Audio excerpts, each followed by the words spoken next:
Hi everyone, welcome to my channel GS2 Big Data. In this video, I will talk about the exchange to exchange binding in RabbitMQ or AMQP. This is a complete tutorial series on RabbitMQ in Java. So let's get started. If you have watched my previous videos, you already know that there are 4 types of exchanges available in RabbitMQ. These are direct exchange, fan-out exchange, topic exchange and headers exchange. Therefore, there are also 4 types of routing available, and these can also be called as direct, fan-out, topic and headers binding. Apart from all these 4 types of exchange, it is also possible to bind or establish exchange to exchange communications. So this is what we are going to look into in this tutorial. So instead of binding a queue to an exchange, I can bind another exchange to my existing exchange. So it is possible to bind exchange A with another exchange B, just like exchange to queue bindings. So when we bind 2 exchanges, one of them becomes source and the other one becomes destination. Remember, the source routing rules are applied in exchange to exchange binding. So if we bind A with B, if the source is B, then the routing rules for B is applied. Remember, we can use or combine any 4 types of exchanges as source as well as destination. So I can have my source as direct exchange and destination as fan-out exchange. So I can have any combination. For simplicity, I am just going to take an example of direct exchange.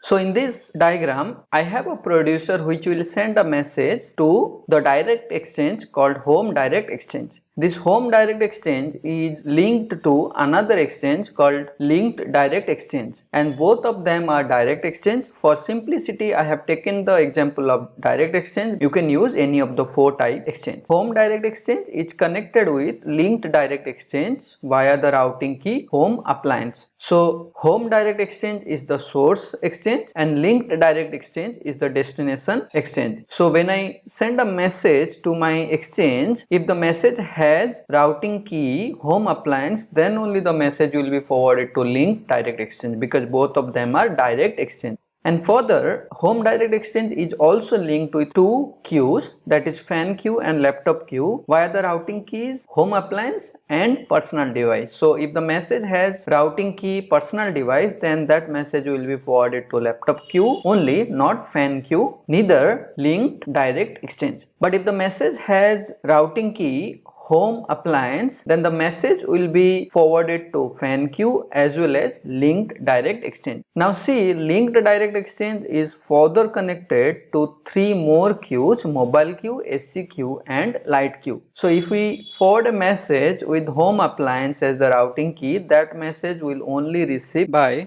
SC queue as well as light queue. So in this scenario, if you send a message via home direct exchange, no personal device message will reach mobile queue, because linked direct exchange is connected only via home appliance routing key. So I hope this is clear to you. Just give some time to analyze this diagram, and as you already know, once I have some message on the queue, the respective consumer or subscribers listening to the queue will get the message. Next, we will look into the flow of message in exchange to exchange binding. A producer sends a message to the source exchange, optionally with a routing key based on the type of exchange. In this case, our source exchange is home direct exchange, which is of the type direct exchange. So the message that is sent should ideally have a routing key in it. There are 2 queues, fan queue and laptop queue, linked to the source exchange with routing key home appliance and personal device. Also, there is a destination exchange linked to this direct exchange with the routing key home appliance. Now, if the message sent to the source has the routing key home appliance, it will be routed to fan queue and the linked direct exchange. This message will be further forwarded to SC queue and light queue, as both of these queues are also linked to the linked direct exchange with home appliance as the routing key. So this is how a message is sent to the source exchange, and it finally arrives on multiple queues linked to the multiple exchanges. We will now look into the implementation of exchange to exchange binding. Obviously, we need to first create 2 exchanges, and to do that we need to have our channel object from the connection and connection from the connection factory. And after that, we create two exchanges using channel.exchange declare, and I am using both of them as the direct exchange type. So this is how we will create.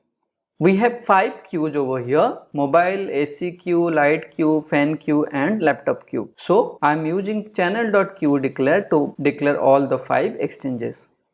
After that, I will bind the queues with respective exchanges. I am binding mobile queue, AC queue, light queue with linked direct exchange, and fan queue and laptop queue with home direct exchange with the respective routing keys. After that, the most important thing is to bind the source exchange with destination exchange, and this will be done similar to queue, but we will use the method channel.exchangeBind. Remember the method name channel.exchangeBind. We will specify the destination exchange first, then the source exchange, and after that routing key. Once we have this, we need to have subscribers for all of our 5 queues. So for brevity, I have omitted the complete code. And finally, we need to have our publisher publishing message to the source exchange. And in the end, we will use 2 threads to test this example. So I will take you now through the code example and demonstrate the working of this exchange to exchange binding. So before proceeding with the code example, make sure your RabbitMQ server is up and running. I have already covered this in the installation and setup guide. The code for this is already published on the GitHub and is available under exchange-to-exchange.java file. I have this code in my IntelliJ IDE, so I will open exchange-to-exchange.java. You can see that I am creating 2 exchanges. Then I am declaring all the 5 queues. After that, I am declaring the queue bindings, that is mobile queue, AC queue and light queue bound with linked direct exchange with the respective routing key. And then fan queue and laptop queue are linked with home direct exchange using home appliance and personal key device as the routing keys. After that, I am binding my source exchange with the destination exchange, that is channel.exchangeBind. This is my destination exchange, then my source exchange, and finally the routing key. After that, I have subscribers listening to each of these queues. I will publish the message, and then finally I have created 2 threads to run the code asynchronously. So let's try this out. As you can see, my message is received by AC queue, fan queue and light queue because these are connected using the home appliance routing key. I hope this has given you a clear insight into exchange to exchange binding that is possible in RabbitMQ. I also want to quickly take you through the blog post that I created on exchange to exchange binding in RabbitMQ. I will share the link in the description below. Please go through and share your feedbacks in the comments. So that is all as part of exchange to exchange binding in RabbitMQ. Thank you for watching this tutorial. I will see you in the next video.